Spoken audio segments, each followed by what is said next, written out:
Bismillahirrahmanirrahim. Assalamualaikum warahmatullahi wabarakatuh. Halo teman-teman semuanya, apa kabarnya? Semoga kalian dalam kondisi sehat ya selama pandemi dan selama aktivitas belajar dari rumah. Selamat datang di video materi pembelajaran mata kuliah ergonomika industri ini bersama saya Titi Sujanto dari Laboratorium Ergonomika Universitas Gadjah Mada. Nah, materi video kali ini berkaitan dengan work physiology atau fisiologi kerja dan ergonomic assessment atau assessment terkait dengan ergonomika, terutama pada satu aktivitas kerja. Pada materi kali ini, saya akan membagi ke dalam dua topik bahasan utama.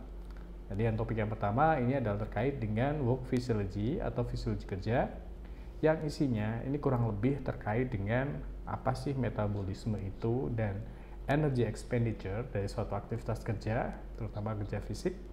Kemudian kapasitas kerja fisik dari seseorang itu seperti apa dan bagaimana cara kita mengukurnya. Dan ketiga adalah terkait dengan pengaturan, terkait dengan durasi waktu kerja dan durasi istirahat. Untuk materi kedua, ini adalah terkait dengan ergonomic assessment atau penilaian ergonomika, di mana pertama saya akan menjelaskan terkait dengan apa itu ergonomic hazard, bahaya yang berkaitan dengan ergonomi di tempat kerja. Kemudian bagaimana cara kita melakukan assessment terkait dengan ergonomic hazard, itu yang ada di lingkungan kerja. Oke, without any further ado, kita start dengan materi pertama, yaitu fisiologi kerja atau work physiology. Sebelum kita membahas terlebih dalam lagi terkait dengan apa itu fisiologi kerja, di sini kita akan mengulas sedikit apa itu fisiologi. Dimana teman-teman semuanya pasti sudah pernah mendapat materi ini di semester 1, yaitu di mata kuliah biologi, anatomi, dan fisiologi. Jadi asumsi saya teman-teman masih ingat ya apa itu fisiologi. Jadi fisiologi ini berasal dari dua kata dalam bahasa Yunani kuno, yaitu yang pertama adalah physis, yang artinya nature atau origin. Yang kedua adalah logia, yang berarti study. Tuh. Nah, dari dua bahasa ini kemudian kita mengenal istilah fisiologi dengan definisi sebagai studi ilmiah terkait dengan fungsi dan mekanisme dalam suatu sistem kehidupan. Nah, sistem kehidupan di sini berarti bisa kaitannya dengan macam-macam ya, bisa tanaman, kalau itu kaitannya dengan plant physiology, atau mungkin terkait dengan hewan, animal physiology, ataupun juga dalam konteks kita itu tentunya terkait dengan manusia, human physiology, yang meliputi ada sistem otot rangka, sistem syaraf, sistem kardiovaskular, sistem respiratori, sistem pengendaraan, dan sebagainya. Nah, itu yang terkait dengan ilmu fisiologi. Nah, bagaimana dengan work physiology atau fisiologi kerja? Ya, gampangannya sih fisiologi yang berkaitan dengan pekerjaan. Tapi definisi detailnya, fisiologi kerja ini bisa didefinisikan sebagai studi, deskripsi, evaluasi, dan penjelasan terkait dengan physiological change atau perubahan fisiologi dalam tubuh manusia, yang mana perubahan ini diakibatkan oleh adanya paparan stres yang berkaitan dengan pekerjaan atau kerja. Nah, sasaran dari fisiologi kerja ini adalah untuk memastikan pekerja dapat melakukan tugas atau pekerjaannya secara efisien dan aman di lingkungan kerjanya. Nah, di sini kita lihat ada dua kunci utama terkait dengan fisiologi kerja. Yang pertama ini adalah terkait dengan efisiensi. Jadi goal pertamanya adalah untuk meningkatkan efisiensi. Dalam hal ini fisiologi kerja itu mencoba untuk memantau penggunaan energi ketika melakukan aktivitas kerja dan untuk menghindari kelelahan yang berlebih akibat pekerjaan atau kerja fisik. Itu yang pertama. Di kata kunci kedua kita tahu bahwa goal keduanya adalah safety atau keamanan. Nah, di sini fisiologi kerja itu berusaha untuk memastikan bahwa pekerjaan fisik yang didesain atau dirancang itu aman tanpa membuat seseorang melakukan pekerjaan fisiknya melampaui ambang batas fisik mereka. Nah, di sini tentunya terkait dengan goal untuk mencapai kondisi yang efisien dan aman terkait dengan aktivitas kerja mereka.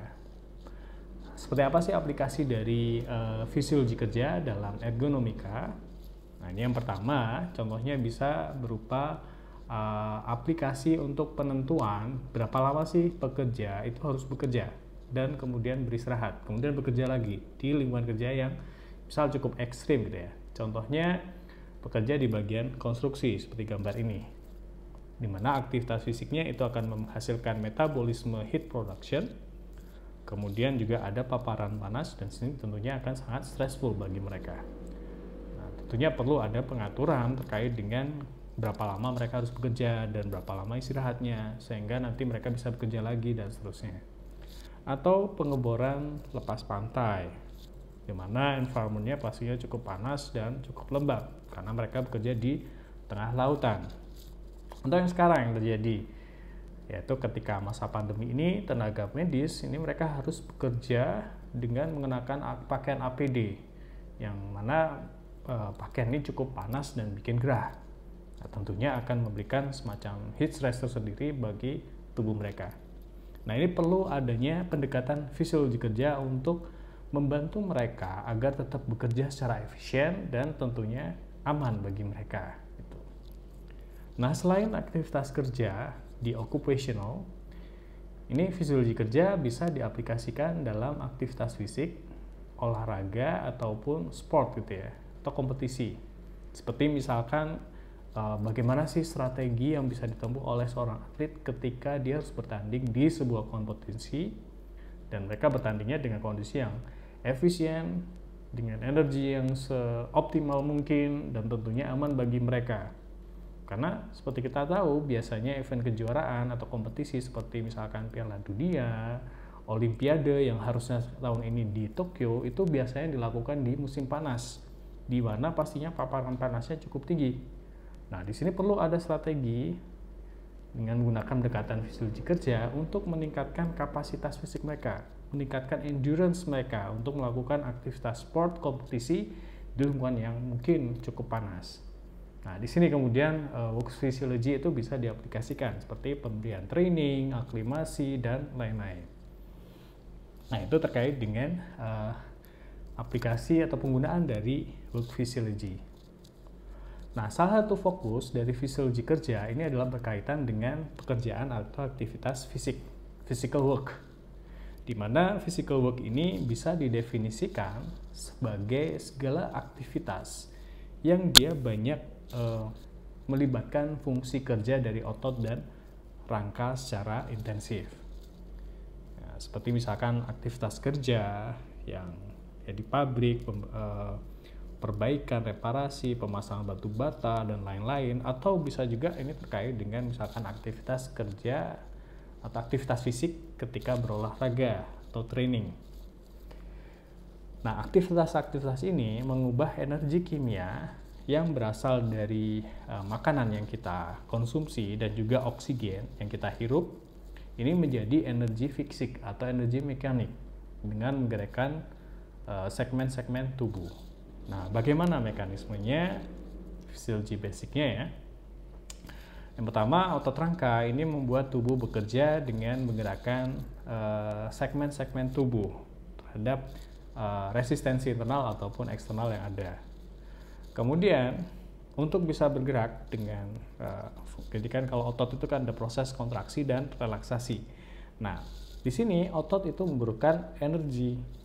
Nah, energinya dari mana? Nah, kita tahu ya dari makanan ya kan.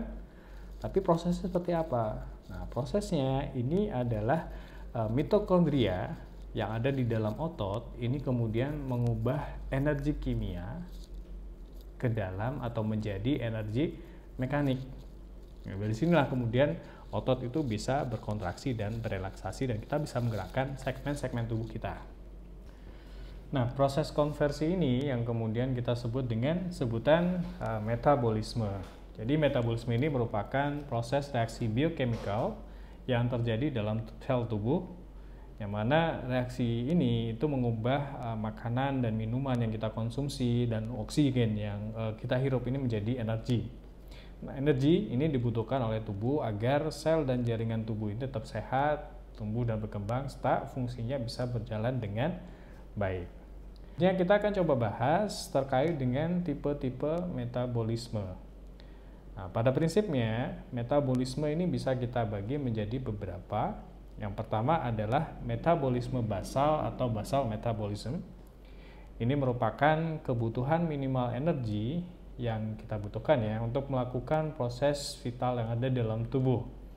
Nah, proses vital yang ada dalam tubuh ini meliputi bagaimana kita mempertahankan tonus otot, kemudian sistem peredaran darah, ataupun juga sistem pernafasan, metabolisme sel, dan juga untuk mempertahankan suhu tubuh. Nah, biasanya kita gunakan istilahnya basal metabolic rate atau angka metabolisme basal, di mana ini kita ukur dalam kondisi kita terjaga tanpa makan ataupun tanpa kita melakukan pergerakan atau movement. Kemudian tipe kedua ini adalah metabolisme activity metabolism. Ini adalah kebutuhan energi yang diasosiasikan atau yang berhubungan dengan aktivitas fisik. Seperti misalkan ketika kita mengangkat beban, atau ketika kita bergerak, kita berlari, dan seterusnya. Nah, ini masuk dalam kategori metabolisme aktivitas atau metabolisme kerja. Nah, selain basal metabolism dan activity metabolism, di sini kita juga mengenal yang namanya digestive metabolism atau metabolisme yang fungsinya ini adalah berkaitan untuk fungsi pencernaan. Nah, metabolisme digestif ini merupakan energi yang dibutuhkan untuk proses pencernaan makanan dan ada di dalam tubuh kita atau makanan yang kita konsumsi sehari-hari. Nah, dari 3 jenis metabolisme ini kemudian kita bisa mengestimasi kebutuhan metabolisme rata-rata harian itu seberapa besar dengan cara menjumlahkan antara basal metabolisme basal kita plus aktivitas kita, jadi energi yang kita butuhkan untuk melakukan aktivitas plus ditambah dengan kebutuhan metabolisme untuk proses pencernaan makanan. Nah, kita akan coba kembali membahas terkait dengan reaksi biokimia yang terjadi pada proses metabolisme. Yang pertama kita tahu bahwa sumber energi dalam tubuh kita itu berasal dari energi kimia atau dari makanan, di mana kita bisa kategorikan dalam 3 kategori. Yang pertama adalah karbohidrat, kemudian lemak atau lipids, dan protein. Nah, karbohidrat di sini ini sekitar 4 kilokalori per gram, ini di-convert ke dalam bentuk glukosa dan glikogen sebagai sumber utama untuk energi di otot kita. Kemudian protein sama ini sekitar 4 kilokalori per gram, ini biasanya di-convert dalam bentuk asam amino, dan kemudian lipids atau lemak ini di-convert ke dalam bentuk asam lemak atau juga gliserol.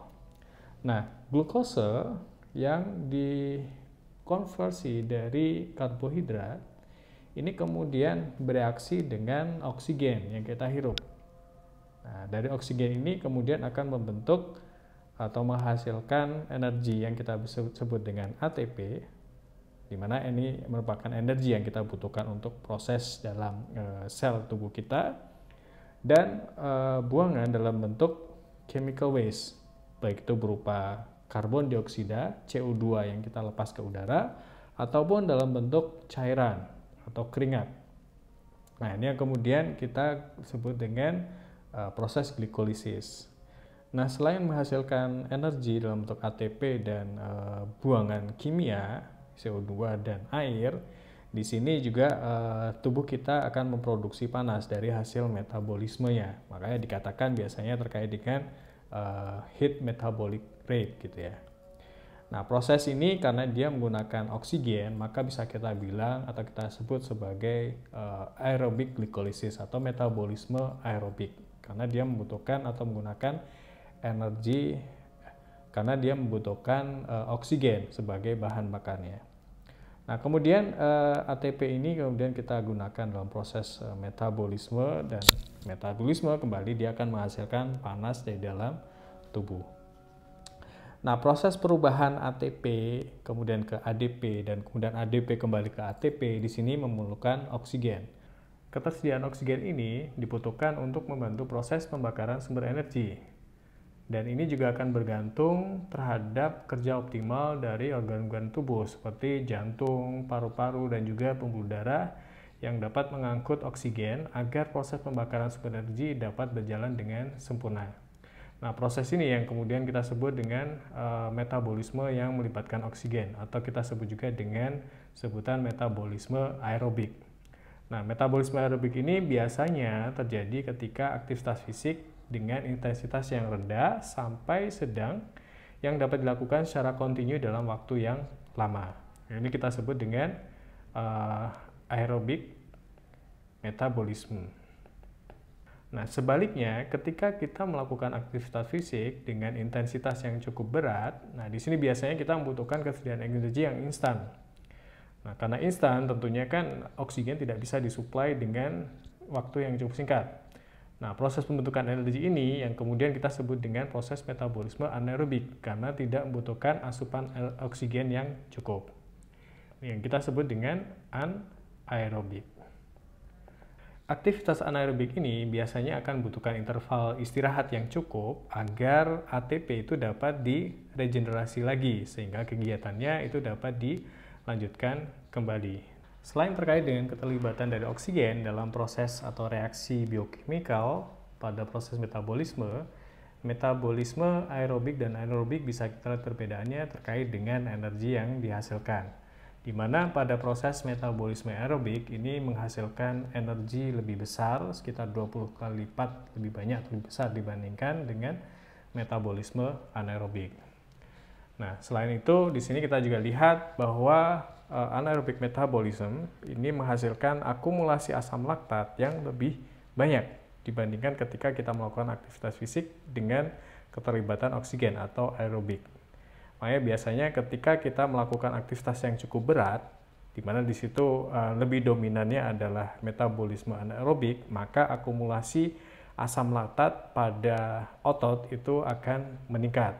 Akibatnya kita mengalami yang namanya kelelahan pada otot, kemudian kita merasa lebih mudah lelah, weakness, dan juga rasa sakit di muscle. Itu salah satunya adalah disebabkan oleh produksi asam laktat dari metabolisme anaerobik. Nah, ini yang kemudian yang kita sebut dengan kelelahan fisik. Metabolisme dalam tubuh kita ini erat kaitannya dengan kapasitas dan kemampuan tubuh dari manusia, terutama dalam melakukan aktivitas kerja otot atau kerja manual work. Di mana kapasitas tubuh manusia ini sangat tergantung dalam beberapa faktor ketika menggunakan energi dan menerapkan gaya dari otot. Nah, 3 faktor itu adalah yang pertama kapasitas dari sistem kardiovaskular dan pernafasan, di mana ini penting untuk mengirimkan bahan bakar makanan ya, dan juga oksigen yang diperlukan oleh otot dan juga untuk proses pembuangan produk limbah dari metabolisme. Terus faktor yang kedua ini terkait dengan kekuatan dan daya tahan dari otot, muscle strength and endurance, dan yang ketiga adalah kemampuan dari tubuh untuk menjaga keseimbangan panas yang ada di dalam tubuh. Di mana ini sangat penting untuk proses metabolisme dan reaksi enzim yang ada di dalam tubuh kita. Nanti kita akan bahas satu persatu terkait dengan faktor-faktor ini. Nah, yang pertama adalah terkait dengan kapasitas kardiorespiratory atau kapasitas sistem kardiovaskular dan pernafasan. Di mana fungsi kardiovaskular ini berhubungan dengan denyut jantung kita, sedangkan untuk yang respiratory, pernafasan ini erat hubungannya dengan konsumsi oksigen. Nah, apa hubungannya dengan energy expenditure? Nah, ketika kita melakukan aktivitas fisik, energy expenditure atau pengeluaran energi ini sebanding dengan konsumsi oksigen dan juga denyut jantung kita ketika memumpah darah dari jantung ke seluruh tubuh. Nah, dari beberapa penelitian dan pengukuran energi yang telah dilakukan, ini disebutkan bahwa 1 liter oksigen ini setara dengan 4,8 kilokalori dari energi expenditure-nya. Nah, pada saat aktivitas fisik ini menjadi semakin berat, maka energy expenditure ini akan mengalami peningkatan. Dan ini sebanding dengan konsumsi oksigen dan denyut jantungnya. Seperti kita lihat di gambar ini, di mana semakin berat tingkat aktivitas fisiknya, maka di sini kita bisa lihat energy expenditure-nya akan meningkat, heart rate juga akan mengalami kenaikan sampai titik tertentu, sampai stabil, dan juga konsumsi oksigennya juga akan mengalami kenaikan. Nah, kalau kita lihat di sini ya, dalam kondisi resting, ini tentunya energy expenditure tidak nol karena pastinya ada basal metabolic rate. Nah, ini yang biasanya dalam work physiology atau fisiologi kerja, kita melakukan estimasi terkait dengan energy expenditure rate-nya, di mana di situ kita hitung dari basal metabolic rate plus activity metabolic rate-nya. Ini yang kita sebut dengan physiological cost of activity. Nah, ini adalah beberapa estimasi terkait dengan energy expenditure rate dari beberapa aktivitas. Sebagai contoh, misalkan aktivitas tidur, resting, ini setara dengan estimasi terkait dengan basal metabolic rate-nya. Kemudian misalkan kita duduk, ini setara dengan 1 kilokalori per menit. Aktivitas berjalan, lari, ataupun office work, dan lain-lain. Di sini ada beberapa estimasi terkait dengan energy expenditure yang merupakan hasil dari pengukuran energy expenditure yang sudah dilakukan oleh beberapa peneliti. Nah, nanti dalam pertemuan sinkron melalui Zoom ataupun Google Meet, di sini saya akan mencoba membahas bagaimana cara kita melakukan estimasi terkait dengan energy expenditure.